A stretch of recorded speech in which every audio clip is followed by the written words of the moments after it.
அப்படின்னு சொன்னா நீங்க அதை உடனே என்ன செஞ்சுக்கணும், மனசுல பிடிச்சு உள்வாங்கி தொடர்ந்து அதை பிடிச்சு முன்னேறி போக ஆரம்பிச்சீங்கன்னா ஆண்டவர் உங்களை குறிச்சு வச்சிருக்கிற சித்தத்தை நீங்க நிறைவேற்றுவீங்கன்னு அர்த்தம்.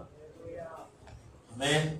அல்லாத பட்சத்துல யாருக்கோ நமக்கு என்ன அப்படின்னு மட்டும் என்ன செஞ்சிடக்கூடாது, அசட்டை பண்ணிடக்கூடாது.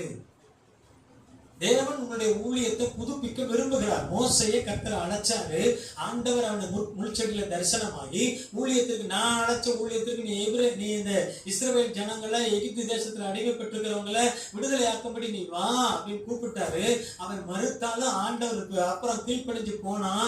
அவன் திக்குவாயி மந்தனாவில் சொன்னான். அதுக்கு பதிலா ஆரோன ஆண்டவர் அவனுக்கு துணையா அனுப்புனாரு. பார்வோன்ட்ட போய் பேசினான். முதல் 40 வருஷத்துக்கு முன்னாடி பார்வோனுக்கு பயந்து எகிப்து தேசத்தை விட்டு ஓடி போனான், தலைமறைவாயானான். ஆனா இப்போ பார்வோன் சமூகத்துல நின்று பேசுறான், நீ என்னுடைய ஜனங்களை கர்த்தராகிய தேவனை ஆராதிக்க அனுப்பிவிடு. அவன் எவ்வளவோ மறுக்கிறான். எவ்வளவோ அற்புதங்களை மோசே மூலமா கர்த்தர் செய்தாரு. இறுதியில மோசே மூலமா தான் ஆண்டவர் அந்த ஜனங்களை விடுதலை செய்தார். தேவன் உங்களை குறிச்சு வச்சிருக்கிற நோக்கத்தை குறித்து அவர் கர்சனையா இருக்கிறாரு. அதை குறிச்ச ஞாபகமா இருக்கிறாரு. அதை குறிச்ச நோக்கமா இருக்கிறாரு. நம்ம மறந்துட்டோம், அநேகர் மறந்துட்டோம்.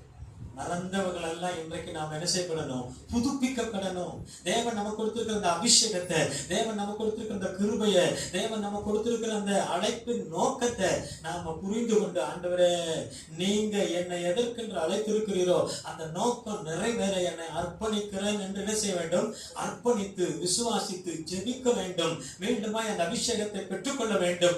ஆண்டவர் உங்களை பயன்படுத்த விரும்புகிறார். விசுவாசித்தான் தேவனுடைய மகிமையை காண்பீர்கள். உங்க சூழ்நிலைகளை நீங்க எல்லாம் பார்க்க வேண்டாம். மோசைக்கு ஆண்டவர் அழைக்கும் பொழுது 80 வயசு. 80 வயசுல அதுக்கப்புறம் என்னத்த ஊழியத்தை செஞ்சிட முடியும்னு சொல்லிதான் மோசை மலைச்சாரு. நான் கூட 40 வயசுல ஆண்டவருடைய ஊழியத்தை வளர்ச்ச பொழுது, ஆண்டவரை இதுக்கப்புறம் நான் என்னையா செய்ய முடியும், வாலிப காலத்துல எல்லாம் நிறைய உழைச்சிருக்கலாம், ஊழியம் செஞ்சிருக்கலாம், இதுக்கப்புறம் நீர் 40 வயசுல என்னை அழைச்சு நான் என்னத்தை செஞ்சிட போறேன்னு சொல்லும் பொழுது கர்த்தர் பேசினார், அதை பத்தி நீ ஏன் கவலைப்படுறேன்னு. அழைச்சவருக்கு தெரியும் நம்மளால எதை செய்ய முடியும்.